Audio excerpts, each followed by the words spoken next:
ദുൽഖർ സൽമാൻ തന്നെ നമ്മോടൊപ്പം ചേരുകയാണ്. ദുൽഖർ ഒന്നും പറ്റില്ല. സോ ഐ തിങ്ക് ഞാനിത് ഫുൾ ഡെഡിക്കേറ്റ് ചെയ്യുന്ന ബാക്കിയുള്ളവർക്കാണ്.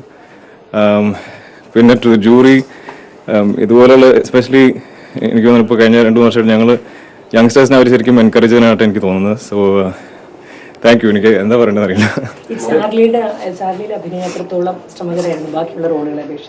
എനിക്ക് തോന്നുന്നു എനിക്ക് ഏറ്റവും ചാലഞ്ചിങ് ആയിരുന്നു. എനിക്ക് സ്ക്രിപ്റ്റ് കേൾക്കുമ്പോൾ മുതലേ അതൊരു വളരെ സ്പെഷ്യൽ പടമായിട്ട് തോന്നിയിട്ടുണ്ട്. സോ പക്ഷേ അത് മാർട്ടിൻ ചേട്ടനാണെങ്കിലും ഉണ്ണിച്ചേട്ടനാണെങ്കിലും അവരത് കൺസീവ് ചെയ്ത് മുതലേ ചാർലി എന്താണെന്നുള്ളൊരു ഭയങ്കര ഒരു ക്ലാരിറ്റി അവർക്കുണ്ടായിരുന്നു. സോ എനിക്ക് തോന്നുന്നു അത് എനിക്ക് അത് ഡിഫിക്കൽട്ടായി തോന്നിയില്ല. എനിക്ക് ആ ഫുൾ ഞങ്ങൾ 8 മാസം അപ്പോഴും ഷൂട്ട് ചെയ്തിട്ടുണ്ടെങ്കിലും എനിക്ക് ചാർലിയെ തന്നെ ചെയ്യാൻ പറ്റിയെന്ന് തോന്നുന്നു. അതെ, എനിക്ക് ഞങ്ങളുടെ ഫുൾ ടീം എല്ലാവർക്കും അവാർഡ്സ് കിട്ടിയിട്ടുണ്ട്. ചാർലി എന്നുള്ള എല്ലാവരും, ഉണ്ണിച്ചേട്ടനാണെങ്കിലും മാർട്ടിൻ ചേട്ടനാണെങ്കിലും ജോമോനാണെങ്കിലും including I think Joju is got ഒരു സ്പെഷ്യൽ മെൻഷൻ. സോ എല്ലാം കൊണ്ടും ഭയങ്കര ഹാപ്പി. ഞാൻ 2 ആർട്ടിസ്റ്റുകൾ എന്നുള്ള നിലയിൽ മമ്മൂക്കയും ദുൽഖർ സൽമാനും ഒരിക്കലും പരസ്പരം കമ്പയർ ചെയ്യാൻ ഇഷ്ടപ്പെടുന്ന ആളുകളെല്ലാം അങ്ങനെ ചെയ്തിട്ടുമില്ല.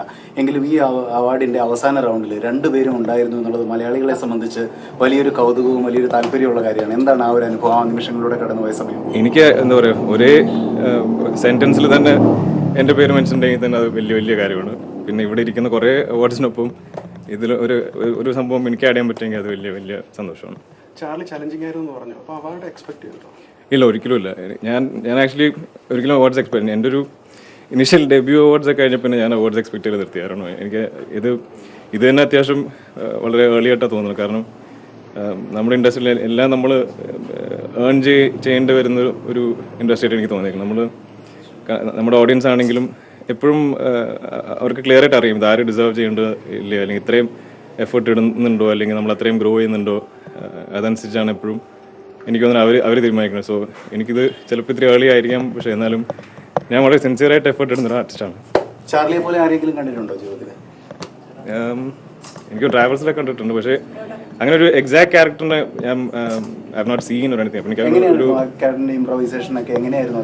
അങ്ങനെ ഒരു റെഫറൻസ് ഒന്നുമില്ല. എനിക്ക് ഞാൻ പറഞ്ഞ പോലെ മാർട്ടിനും ഉണ്ണിച്ചേട്ടനുള്ള അവരുടെ ക്ലാരിറ്റിയോടെ തന്നെയാണ് എനിക്ക് തോന്നുന്നത് ഞാനും മുമ്പോട്ട് പോയത്.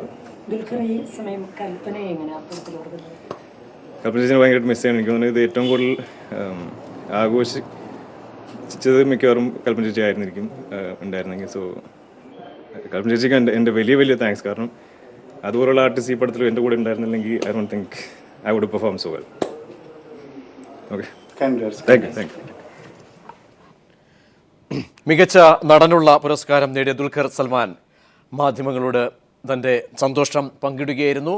ഏറെ പ്രതീക്ഷിക്കാത്ത ഒരു പുരസ്കാരമാണ് തന്നെ തേടിയെത്തിയതെന്നും അദ്ദേഹം മാധ്യമങ്ങളോട് പറയുകയുണ്ടായി.